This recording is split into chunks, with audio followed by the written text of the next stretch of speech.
Let's discuss about सब class 189। जो 189 की सब क्लास है दैट इज इंडिपेंडेंट सब क्लास, यानी आप ऑस्ट्रेलिया में जहां चाहे रह सकते हैं, जहां चाहे काम कर सकते हैं, जहां चाहे आप मूव कर सकते हैं।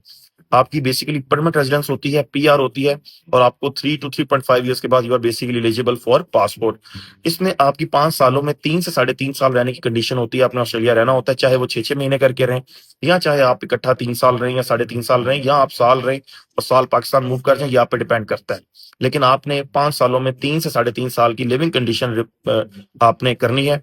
इसमें आपकी जो बेनिफिट्स हैं, इसमें आपकी मेडिकेयर आपकी कवर्ड होती है, यानी आपको मेडिकेयर इदारा जो उनका मेडिकल की को फैसिलिटेट करता है, वो आपको मेडिकेयर कवर्ड होती है। प्लस आपकी इसमें आपके बच्चों की एजुकेशन वगैरह बाकी मामलात आपके कवर्ड होते हैं, ठीक है। और उसमें आपका एक टाइम पीरियड होता है, और एक टाइम पीरियड के बाद you basically get an Australian passport, और जो कि आपका अल्टीमेट गोल होता है। 189 की जो इन्विटेशन होता है ये बेसिकली व्हाट इज सब class 190। 190 is basically a permanent residence सब क्लास। इसमें आपको स्टेट नॉमिनेशन देती है, लेकिन आपने उस स्टेट में रहने की जो आपकी रिक्वायरमेंट होती है that is just an ethical requirement.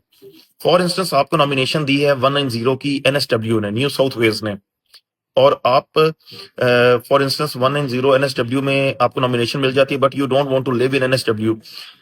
आपका एनएसडब्ल्यू में रहना is just an ethical requirement, आपकी कोई लीगल रिक्वायरमेंट नहीं है, और आपको ये ट्रबल नहीं करती टुवर्ड्स कल को आप सिटीजनशिप की तरफ जब जाते हैं।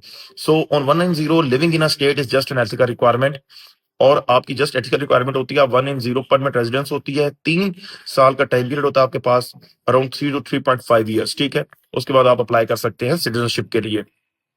पर 190 सब क्लास की हर स्टेट की अपनी एक लिस्ट होती है। साउथ ऑस्ट्रेलिया की अपनी लिस्ट है जिसमें 190 के एलिजिबल ऑक्यूपेशंस है। Same goes for Victoria, same goes for NSW, same goes for Queensland, और बाकी अदर स्टेट जैसे नॉर्दर्न टेरिटरी या आपके पास साउथ ऑस्ट्रेलिया होता है। व्हाट इज सब क्लास 491? 491 जो सब क्लास है दैट इज रीजनल स्पॉन्सर्ड, यानी आप अगर एक ऑस्ट्रेलिया है तो ऑस्ट्रेलिया में एक स्टेट है विक्टोरिया, फिर उसका एक स्पेसिफिक रीजन है, उसकी आपको नॉमिनेशन मिलती है रीजनल।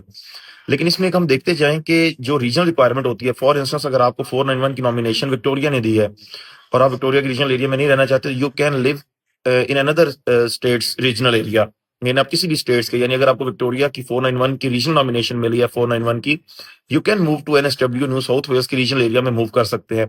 आपकी कंडीशन रीजनल एरिया की है, and that can be of any state. आगे 491 जो आपकी रीजनल सब क्लास है, जो आपका 491 वीजा लीड करता है टुवर्ड्स 191 दैट इज पीआर, यानी आपको एक स्पेसिफिक टाइम के लिए 491 पे रहना पड़ता है फॉर अराउंड 3 ईयर्स, और उसके बाद आप मूव करते हैं towards 191 that is permanent PR. लेकिन आपका जो टाइम होता है ऑन 491 वो कैलकुलेट होता है